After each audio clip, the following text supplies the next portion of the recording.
प्रेम के बोल। एक गांव में एक मजदूर रहा करता था जिसका नाम हरिराम था। उसके परिवार में कोई नहीं था। दिन भर अकेला मेहनत में लगा रहता था।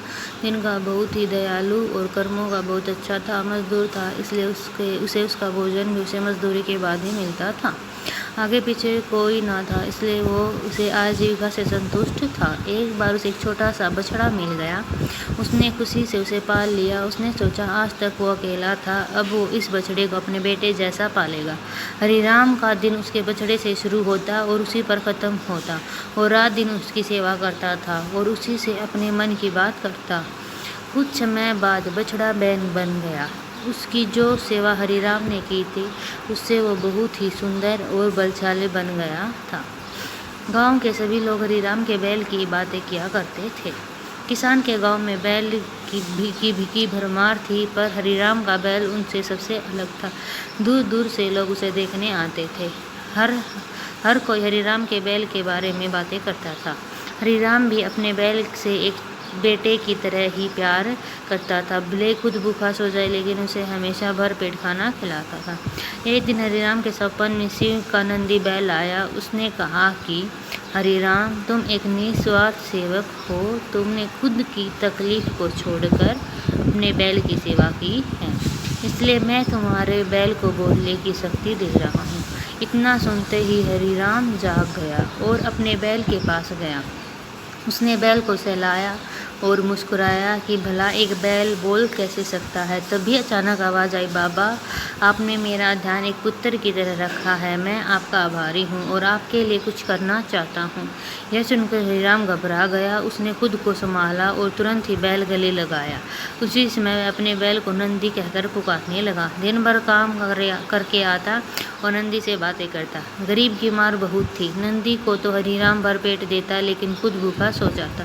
यह बात नंदी को अच्छी नहीं लगती। उसने हरिराम से कहा कि वो नगर के सेठ के पास जाए और शर्त रखे कि उसका बैल नंदी 100 गाड़ी खींच सकता है और शर्त के रूप में सेठ से 1000 मोहरे ले लेना। हरिराम ने कहा, नंदी, तू पागल हो गया है? भला कोई बैल इतना भार वहन कर ही सकता है? मैं अपने जीवन में खुश हूँ, मुझे ये है सब नहीं करना। लेकिन नंदी बार बार आग्रह करने पर हरिराम को उसकी बात माननी पड़ी। एक दिन डरते डरते हरिराम सेठ दीनदयाल के घर पहुंचा। दीनदयाल ने उससे आने का कारण पूछा। तब हरिराम ने शर्त के बारे में कहा। सेठ जोर जोर से हंसने लगा। बोलो हरिराम, बैल के साथ रहकर क्या तुम्हारी मति भी बैल जैसी हो गई है? अगर शर्त हार गए तो 1000 मोहरों के लिए तुम्हें अपनी झोपड़ी तक बेचनी पड़ेगी। यह सुनकर हरिराम और अधिक डर गया, लेकिन मुंह से निकली बात से मुकर भी नहीं सकता था।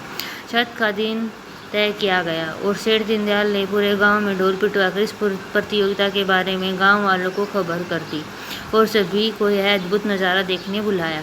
सभी खबर सुनने के बाद हरिराम का मजाक उड़ाने लगे और कहने लगे कि यह शर्त हरिराम ही हारेगा।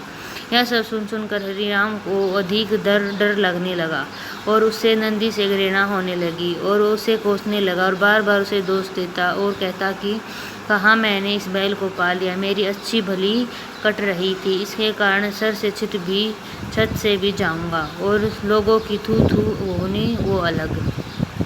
अब हरिराम को नंदी बिल्कुल भी रास नहीं आ रहा था। वह दिन आ गया जिस दिन प्रतियोगिता होनी थी। 100 माल से भरी गाड़ियाँ के आगे नंदी जोता गया और गाड़ी पर खुद हरिराम बैठा। सभी गांव वाले यह नज़ारा देख हंस रहे थे और हरिराम को बुरा भला कह रहे थे। हरिराम ने नंदी से कहा, देख तेरे कारण मुझे कितना सुनना पड़ रहा है। मैं तुझे बेटे जैसे पाला और तूने मुझे ही सड़क पर लाके काम दिया। हरिराम ऐसे गणित शब्दों के कारण नंदी को गुस्सा आ गया और उसने ठान ली कि अब वो कदम आगे नहीं बढ़ाएगा और इस तरह हरिराम शर्त हार गया। सभी ने उसका मजाक उड़ाया और उसे अपनी झोपड़ी सेठ को देनी पड़ी। अब हरिराम नंदी के साथ मंदिर के बाहर पड़ा हुआ था और नंदी के सामने रो रो कर उसे कोस रहा था। उसकी बातें सुनी नंदी से सहा नहीं गया। उसने कहा, बाबा हरिराम, यह सब तुम्हारे कारण हुआ है। यह सुन हरिराम चौंक गया। उसने गुस्से से पूछा कि क्या किया मैंने?